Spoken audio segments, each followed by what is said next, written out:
Ayun, good afternoon po. So, bale, yung video na to is demo para sa paggamit po nung attendance system para po sa mga therapist. So, bale, pag new employee po kayo, merong link na ibibigay sa inyo yung admin.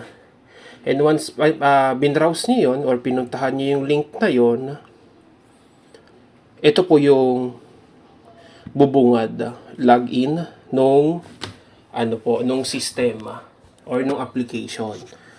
And pag bagong employee lang po kayo, required po kayo mag-create ng account. So paano po ba mag-create ng account?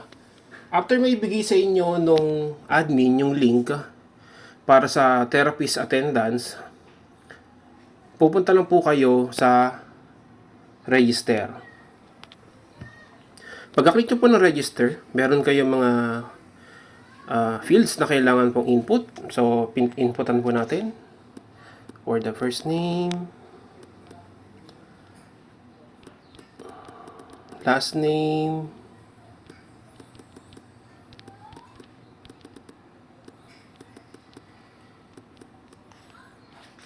mobile number, kahit ano na lang. And for the demo, pero sa inyo, required po yung valid mobile number po ninyo. And address.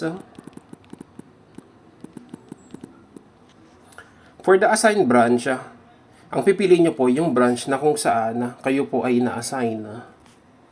And kung ano pong position ninyo sa branch na yon. Then, provide your username po. Password.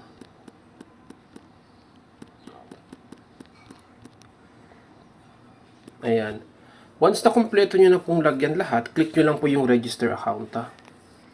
Ayan. At kapag may error, may lalabas po na message sa baba. So, pansin nyo po rito, password and repeat password must be the same. So, ayusin lang po natin.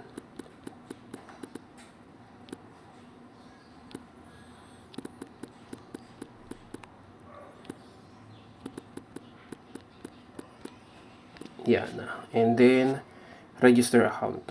Yan. Pag wala na pong issue at napila pa naman po lahat, after nyo i-click yung register account, may lalabas po na message na account has been created successfully. You may now inform the admin for approval. So, nagawin nyo lang po, i-inform nyo lang po si admin na approve na po, ay na-create na po yung account ko. Pa-approve po ng account. So, i-approve lang natin saglit.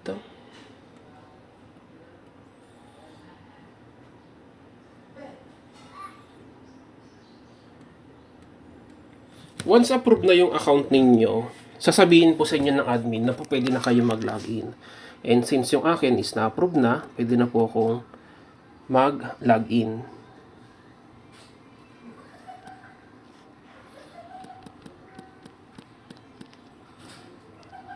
Yan. Pagkalagin nyo po, ito yung bubungad ako sa inyo. Is yung attendance ninyo at yung mga sessions na gagawin nyo for that day. So, before tayo mag-start po dyan, puntahan po muna natin yung ibang module nung attendance system po ninyo. So, para makita nyo po yung ibang module, click nyo lang po itong menu sa gilid. Yan. Meron po kayong dalawang option. View my profile and change password. And yung isa, sign out naman. Babalik lang din kayo sa login. So, puntahan po muna natin yung view my profile. View my profile, ito po yung basic information ninyo. Yun po yung laman niyan. At po pwede rin po kayong mag-take ng picture.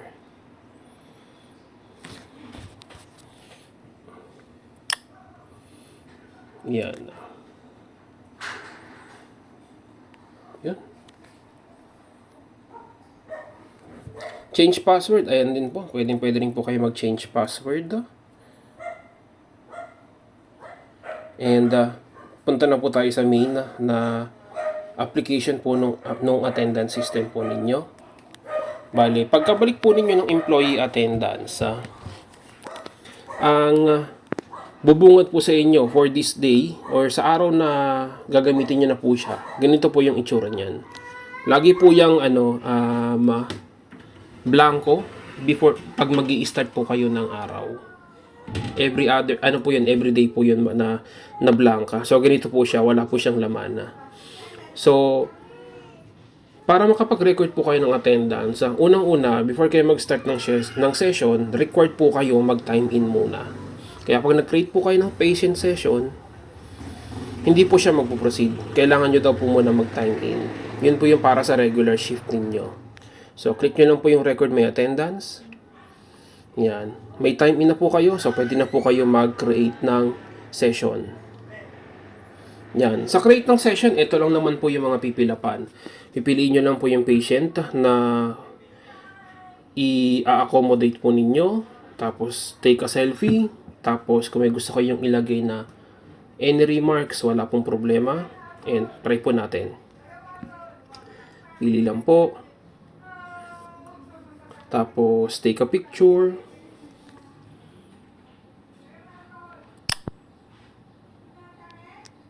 Yan. Once na nakapag-take na po kayo ng picture, o pwede nyo na po siyang isave. Yan. Meron na po kayong time in para sa session na yon. Kung gusto nyo po makita yung mga pictures, click nyo lang po tong left or right.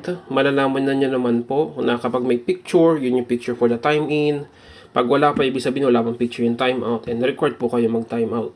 As of now, naka-on progress po siya. So, close po muna natin to.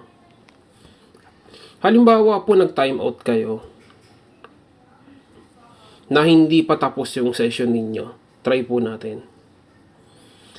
Yan. May lalabas dito na message na kapag magta-time out ka na, required na dapat lahat ng session may input nyo. Kasi once na mag-time out na kayo at wala kayo na ilagay, hindi na po pwedeng ma-time in yun. Ay, ma-input po yun. So, reminder lang po for that. So, kung halimbawang tapos na po talaga kayo, click nyo lang yung I'm done.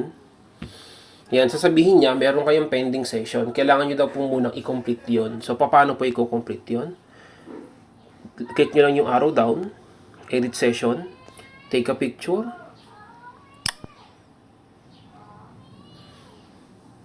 Yan, meron na po kayong picture for the timeout and save changes.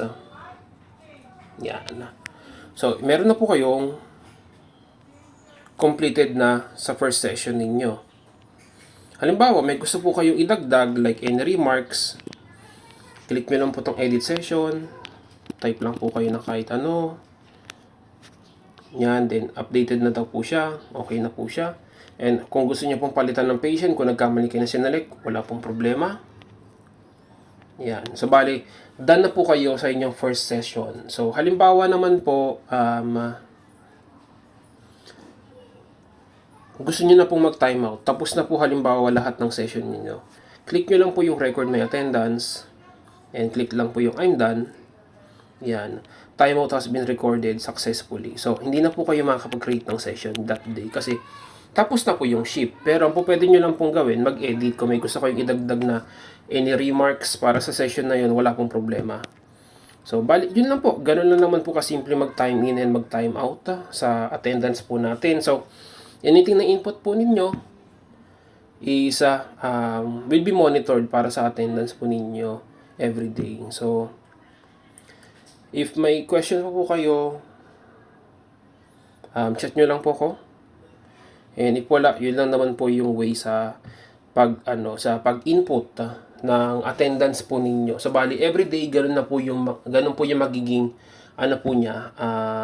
routine for your attendance. So, yun. Salamat po.